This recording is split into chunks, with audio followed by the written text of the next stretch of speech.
Hello, good evening to one and all. This is Uday and you are watching my channel, that is Devoted Classes. Once more you are welcome into my channel. भाइयों बहनों, एक बार फिर से आपका स्वागत, वंदन और अभिनंदन डिवोटेड क्लासेस में। और मैं आपको आज समझाने जा रहा हूँ टेंस सीरीज़ के अंतर्गत past indefinite tense spoken English day 6 में आया था ये, जहाँ पर हम देखेंगे जो इस टेंस की स्ट्रक्चर की पहचान, सब कुछ हम इसे समझेंगे।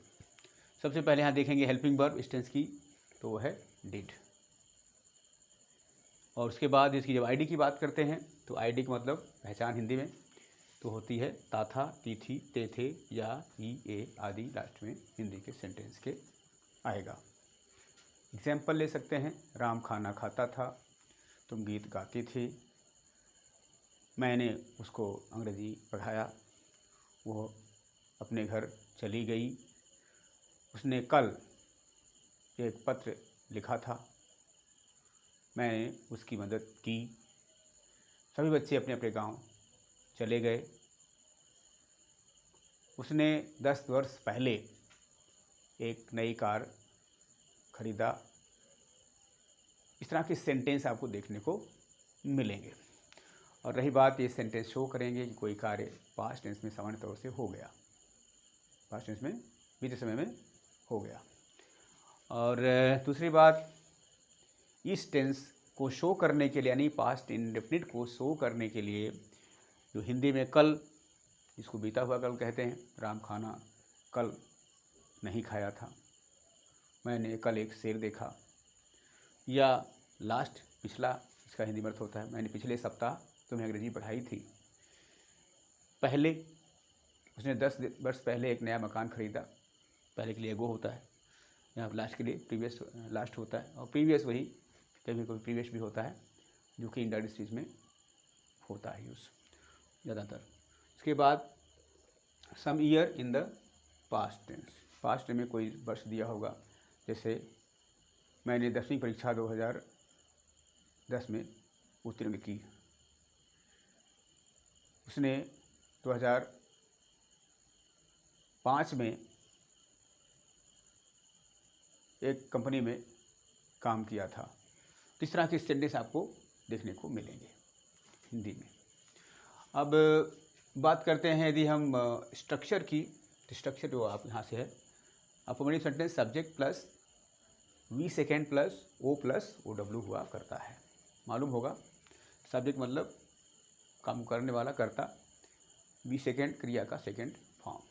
और पता होना चाहिए गो, वेंट, गॉन 3 फॉर्म वर्ब के हैं। गो हो गया फर्स्ट फॉर्म, वेंट हो गया सेकेंड फॉर्म और गॉन हो गया थर्ड फॉर्म। हमें फर्स्ट फॉर्म की जरूरत नहीं है यहाँ पर अफर्मेटिव सेंटेंस में, और हमें चाहिए सेकेंड फॉर्म, थर्ड फॉर्म भी हमें नहीं चाहिए। अर्थात अगर गो, वेंट, गॉन है तो वेंट चाहिए, सिंग, सैंग, संग है तो हमें सैंग चाहिए। ये ध्यान रखना है। ये मात्र ऐसा टेंस है, यहाँ से हमें पता चलेगा कि जो पास्ट इंडेफिनिट ही मात्र ऐसा टेंस है जिसमें वर्ब का सेकेंड फॉर्म स्वतंत्र रूप से प्रयोग किया जाता है। Okay, you keep in mind. ये सब बात ध्यान में रखते हुए आइए चलें, हम बनाते हैं स्ट्रक्चर में अफर्मेटिव सेंटेंस। जहाँ पर मान लीजिए सेंटेंस है,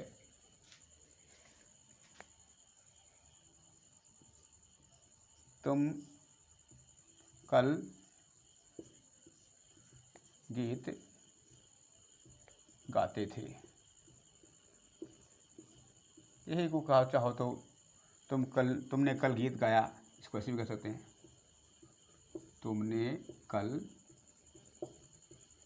गीत गाई, तुमने कल गीत गाई। इस तरह के सेंटेंस आपको देखने को मिलेंगे। चलिए देखें कैसे करेंगे। बहुत ईजी ये टेंस है, और बहुत बता दूँ मैं, ये टेंस बहुत इंपॉर्टेंट भी है हर प्रकार के एग्ज़ाम के लिए। एकेडमिक सेशन 6वीं 7वीं 8वीं 9वीं 10वीं 11वीं 12वीं और कंपटीशन के लिए भी ये टेंस बहुत ज़्यादा इंपॉर्टेंट है। स्पोकन इंग्लिश से तो मोस्ट इंपॉर्टेंट है ये टेंस, बहुत इंपॉर्टेंट है ये टेंस, बहुत ज़्यादा यूज़ है। छोटा सा है लेकिन बहुत ज़्यादा यूज़ है। Okay, so try to understand better, will help you so much every way, whether you talk of spoken English, or you talk of literature, or you talk of competition, or you talk of practical life or literary life, it is much better tense. It is used widely. So keep in mind this tense is very important. चलिए देखें, सबसे पहले हमें क्या करना है, subject लगाना है. तो चाहे सब्जेक्ट यहाँ पर पता करें, तुम है, तुम के लिए हमने क्या लिखा, तुम के लिए यू आता है हिंदी में, इसको हम तुम, तो या तुम सब, या आप भी कह सकते हैं. इंग्लिश में आप अलग से कुछ समान सूचक शब्द नहीं है, वही यू से दोनों का कार्य होता है, यू ही दोनों का कार्य करता है. चाहे आप कहो चाहे तुम कहो, दोनों बात यहाँ पर सेम है, इसलिए हमने यू लगाया. आइए देखें, इसके बाद हमें चाहिए वर्ब की सेकेंड फॉर्म. वर्ब कहाँ है, खाते गाते थे, तुम कल गीत गाते थे, तो वर्ब क्या है, गाते थे. इसका मतलब गाना के लिए सिंग, तीन फॉर्म है, सिंग, सैंग और संग. ये 3 फॉर्म हो गया. हमें फर्स्ट फॉर्म यहाँ पर नहीं चाहिए, थर्ड फॉर्म नहीं चाहिए, हमें चाहिए सेकेंड फॉर्म सैंग. तो संग लीजिए, SANG, यू सैंग. अब ऑब्जेक्ट में यहाँ पर गीत है, तो हो गया a song, you sang a song. कल यानी यस्टरडे, भूल के भी कोई बंदा, कोई बच्चा यहाँ पर टुमारो नहीं लिखेगा, और लास्ट में फुल स्टॉप. क्या बना, you sang a song yesterday. चाहे इसको कहें तुमने कल गीत गाया, तब भी यहाँ पर होगा you sang a song yesterday. No problem, I think it is very easy tense both. हाँ, उस बच्चे के लिए कठिन है जिसको वर्ब के फॉर्म पर कमांड नहीं होगा, जिसको वर्ब के फॉर्म पर कमांड नहीं होगा, वो बच्चा कभी भी इस टेंस को नहीं कर पाएगा. इसलिए अधिक से अधिक कमांड आप वर्ब के फॉर्म पर करें. सेकंड फॉर्म यहाँ स्वतंत्र रूप से यूज़ होता है अफर्मेटिव सेंटेंस में. ये था आपका अफर्मेटिव सेंटेंस. अब बात करते हैं नेगेटिव की. यहाँ पर देखिए, फार्मूला बस सेट कर दो, कोई दिक्कत नहीं. हाँ, सब्जेक्ट कोई भी हो, चाहे फर्स्ट पर्सन हो, सेकेंड पर्सन हो, third person, ABCD, any subject is there, with all the subject we have second form to verb. कोई चॉइस यहाँ पर नहीं है.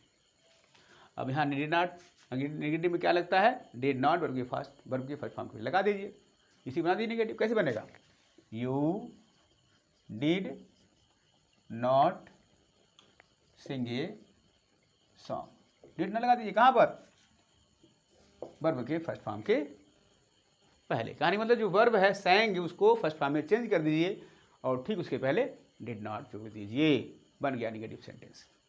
क्या बना, you did not sing a song. का अर्थ है तुमने गीत नहीं गाई, या तुम कल गीत नहीं गाते थे. कल नहीं गाया, कल के लिए यहाँ पर यस्टरडे लगा दीजिए, YSTERDAY. You did not sing a song yesterday. बहुत ईजी है. You did not sing a song yesterday, you did not fly a kite yesterday, she did not write letter, you did not open the door, she did not cut the vegetables, I did not teach you English, you did not open the door. So many sentences you can make, lakhs of sentences you can make, and you can practice more and more speaking of this type of sentences. For affirmative sentence you can make like, he went to school yesterday, I taught English yesterday, he beat the boy last week, I solved the question, I helped you, he opened the door, you slept soundly, I collected a lot of money in my life, he met to him yesterday, he bought a new car 10 years ago. Okay, many more sentences you can make on this structure of affirmative negative. अब देखते हैं हम yes no question. अब जिस बंदे को, चलिए अलग सेंटेंस लेते हैं, क्या उसने कल नहीं 10 दिन पहले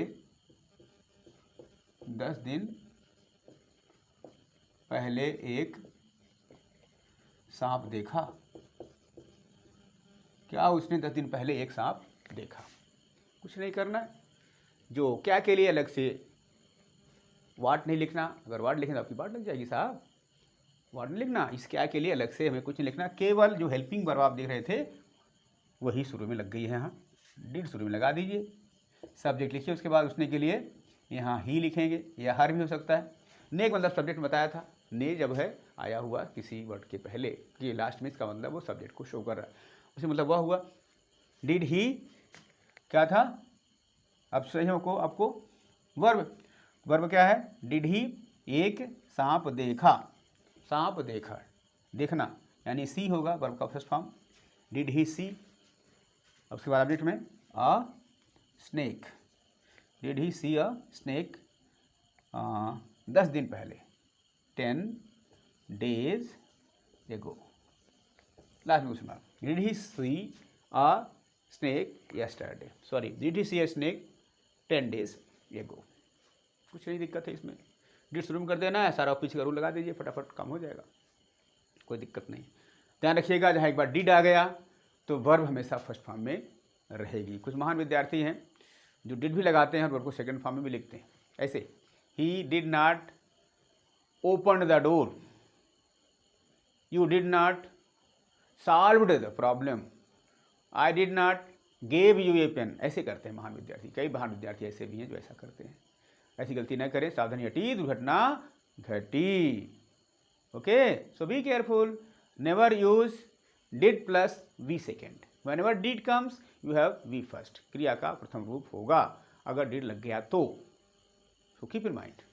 ये था यस नो क्वेश्चन। इसका नेगेटिव बनाना है, क्या करेंगे, कुछ नहीं करना है, नॉट लगा दिया कहाँ पर, फर्स्ट वन पहले, तो है बन जाएगा did he not see a snake 10 days ago, ये हो गया। लास्ट में क्वेश्चन मार्क लगाना मत भूलिएगा, वरना सब सही होते हुए भी सेंटेंस गलत होगा। ये सबसे बड़ी पहचान होती है इंट्रोगेटिव सेंटेंस की। यस नो क्वेश्चन एक इंट्रोगेटिव सेंटेंस है। इस तरह से आपने देखा, हमने बताया affirmative, negative, yes no question, negative yes no question. अब रह गया अंत में डब्ल्यूएच क्वेश्चन और नेगेटिव डब्ल्यूएच क्वेश्चन, इसको भी देख लेते हैं। कुछ नहीं, क्या देखिए फार्मूला यहाँ पर, सबसे पहले क्यू डब्ल्यू शुरू में हो गया और सब ऊपर का फार्मूला है, देखिए ध्यान से देखिए, यहाँ did subject not V first है, यहाँ भी वही है, डिड सब्जेक्ट वी फर्स्ट, बस केवल यहाँ क्या जुड़ा है क्यू डब्ल्यू, यानी क्वेश्चन वर्ड जिले उन्होंने बताया था उसको रिमाइंड कर लीजिए, याद कर लीजिए।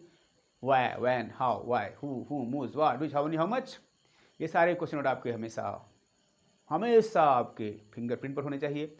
Always you have this type of sentences in mind, this type of words meaning WH words always keep in mind, meaning you learn it by heart.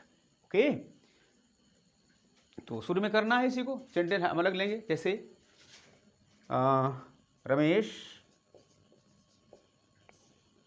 2010 में कहाँ रहता था, कहाँ रहता था, ये सेंटेंस है, इसका है डब्ल्यूएच क्वेश्चन का, 2010 में कहाँ रहता था। कुछ नहीं करना, सबसे पहले कहाँ जो क्वेश्चन वर्ड है, कब, कहाँ, कैसे, क्यों, 11 क्वेश्चन में कोई एक जो है बाहर करेंगे, निकालो बाहर, कहाँ के लिए क्या लिखेंगे, वायर लिख दिया। अब डिड लगाएं, फार्मूला देखिए, उसके बाद सब्जेक्ट क्या है इसमें, सब्जेक्ट रमेश है तो रमेश लिखिए, वायर डिड रमेश, रहना के लिए लिव, फर्स्ट फॉर्म आएगी वर्ब की, रहता था, कब 2010 में, इन 2010, लास्ट में क्वेश्चन मार्क, हो गया। Wire did Ramesh live in 2010, बीता हुआ समय, ध्यान रखिएगा, जो वर्ष दिया होगा वो बीता हुआ वर्ष होगा, जब आने वाला वर्ष होगा यानी कि फ्यूचर में होगा तब वो टेंस नहीं होगा। इसमें गलती से कोई बच्चा ऐसा ना समझे, अगर वो आगे आने वाला वर्ष है तो समझना कि वहाँ ये टेंस यूज नहीं होगा, फ्यूचर टेंस होगा उसमें। तो फ्यूचर टेंस की चर्चा अभी हम नहीं कर रहे हैं, अभी हम कर रहे हैं पास्ट इंडेफिनिट टेंस की चर्चा। ये था आपका कौन सा sentence, WH question, affirmative sentence. आइए देखें, एक रह गया निगेटिव डब्ल्यूएच क्वेश्चन। जिस विद्यार्थी को negative WH question affirmative WH question बनाना आ गया, वो बच्चा आराम से निगेटिव डब्ल्यूएच क्वेश्चन बना लेगा, उसमें कोई दिक्कत नहीं होगी। चलिए, negative yes no question, negative yes no question. यहाँ पर निगेटिव यस नो क्वेश्चन क्या करेंगे, कुछ नहीं करना है, सबसे पहले वही फार्मूला सब रहेगा, नॉट बता दिए कहाँ पर, वर्ब के फर्स्ट फॉर्म के पहले। यानी ये फार्मूला है did plus subject plus not plus V first plus O plus last में क्वेश्चन मार्क। सेंटेंस लेते हैं, उसने तुम्हारी मदद क्यों नहीं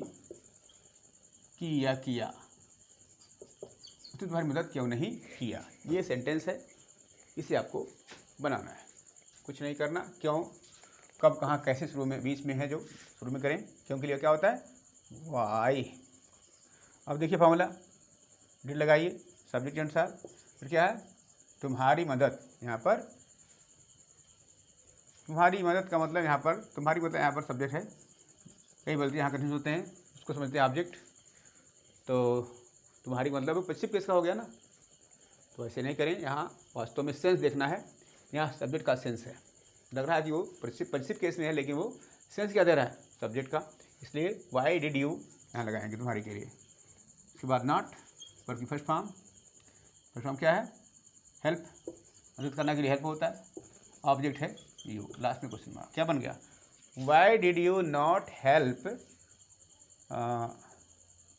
उसने तुम्हारी, सॉरी गलती हो गई, सब्जेक्ट यहाँ पर उसने है, उसने के लिए यहाँ पर लगाएंगे ही। वाई डिड ही, ने मतलब subject, why did he not help. अब यहाँ पर मदद किसकी की, तुम्हारी, मतलब यहाँ पर ये है, यही हम समझा रहे थे। यहाँ जो तुम्हारी है, यहाँ मत समझिए कि पश्चिम केस का वर्ड है, अर्थात में काम कर रहा है ऑब्जेक्ट का, तो जैसा काम करेगा वैसा यहाँ पर लिखा जाएगा। तुम्हारी मदद यानी यहाँ पर ऑब्जेक्ट काम कर रहा है, इसलिए ऐसे हम इसको लिख सकते हैं। ओके, इस तरह से आपका why did he not help you, इस तरह बन गया आपका नेगेटिव WH क्वेश्चन। इस तरह से आपने सब affirmative, negative, yes no question, negative question, WH question और नेगेटिव WH क्वेश्चन सारे आपने यहाँ पर देखे। ये था आपका past indefinite tense. You can use in your day-to-day life these sentences, that is very helpful for spoken English, written English everywhere. And your homework for both spoken English and written English, you make 5 sentences on each structure of past indefinite, that is affirmative, negative, yes, negative, WH question and negative question. It is 5 sentences, that is 5, 6 or 30 sentences. If St. Xavier's students are listening to me, they be careful and make at least 5 sentences on each structures. जहाँ भी बच्चे हमारे Saint Xavier की अगर हमारी video देख रहे हों, तो हमारा होमवर्क आपको है कि कम से कम 5 सेंटेंस प्रत्येक स्टेज बनाएंगे, यानी हो जाएगा ये कितना 30 सेंटेंस आपको बनाना है। इसके अलावा वर्ब के फॉर्म अपने स्टॉक में ऐड करते हैं। हमने खुद अलग नोट दे दिया है, कम से कम 100 वर्ड हम लिखा दिए हैं, उसके आगे अपनी नोट बनाते रहें, उसमें कम से कम 10 नए वर्ड आपको नए वर्ब फॉर्म ऐड करना है। So that's enough for today. I think you have no problem. Anyway, if you feel any problem, you can contact me. You can just send the message, and I will solve your problem. Okay? And if you like my video, no need to say. Just you subscribe, like, and share my channel. Thank you very much for being with me till I give you the other video or next video. You just keep on smiling, laughing, enjoying, and doing more and more practice. Thank you very much for being with me. Bye bye. See you. Take care.